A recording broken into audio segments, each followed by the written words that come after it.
everyone, very good morning. I think just উঠলাম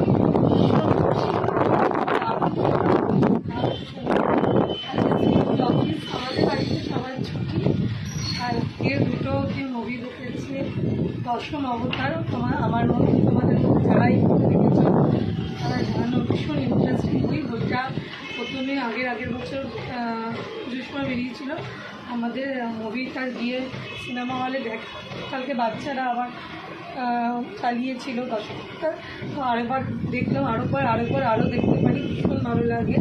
আর অনির্বাণ তো আমার আর এই হলো ব্যাপার। এক্ষুনি উঠেছে, উঠেই আগে কোন চোখে আমি ব্রাশ করিনি তোমাদের ভেরি গুড মর্নিং, তোমাদের সাথে গুড মর্নিং।